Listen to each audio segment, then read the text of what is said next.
Okay, so this is kind of a funny story. When I was 12, I got really into literature, and once I reached Bukowski, I decided to kill myself.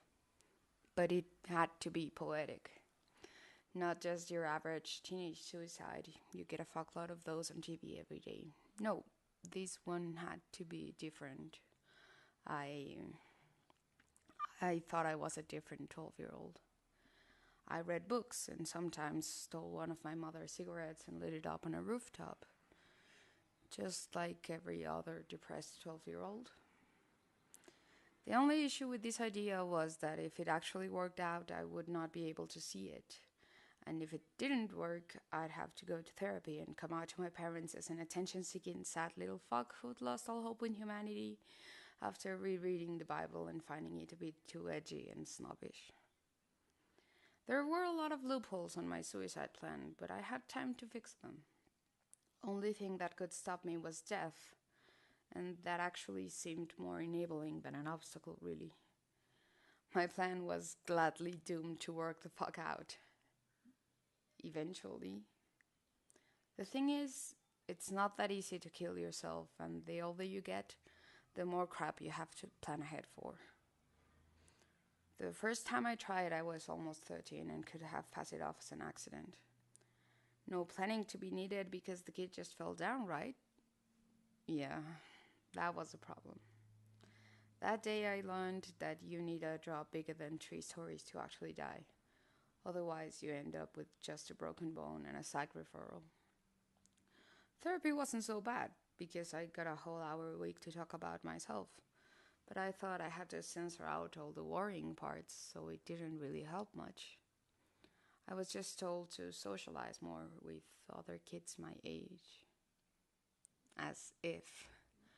I'd rather burn down my Sylvia Plath collection than spend time with those childish idiots whose only aspirations were a hot body and growing disgustingly rich. I'd be surprised if they even knew who the Beatles were. But that's not the point. I had already blown my chance to make my suicide seem like an accident, so now I had to come up with a more elaborate accident or start thinking about suicide letters.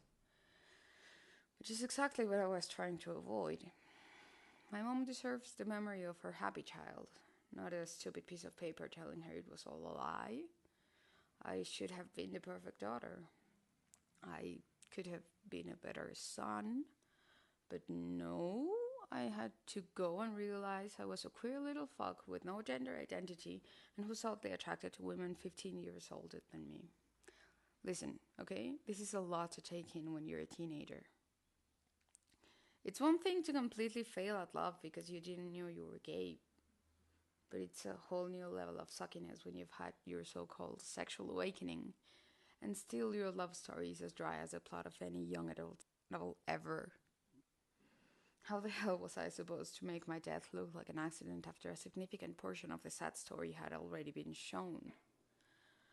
After you turn 18, if you're going to kill yourself, you're gonna have to do it right. You're gonna have to write a letter to everyone you love, unless you're willing to make just one big one and hope whoever finds it shares it with everyone you deem necessary. But it has to be beautiful and poetic, still dramatic. You could make it one of those cinematic one-liners and be more deep and mysterious, but then you go back to the original problem.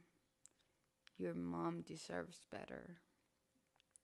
It just... Sometimes you get to a point in which there is nothing else that seems worth it. It all feels like nothing. Every song sounds the same. Every book reminds you of your inability to feel any sort of joy. And even food starts tasting like nothing. Maybe what you need are other colors. Maybe you need a higher speed. Maybe all you needed was a bit of a rush. Higher drop. Maybe this way I will feel something before the concrete floor.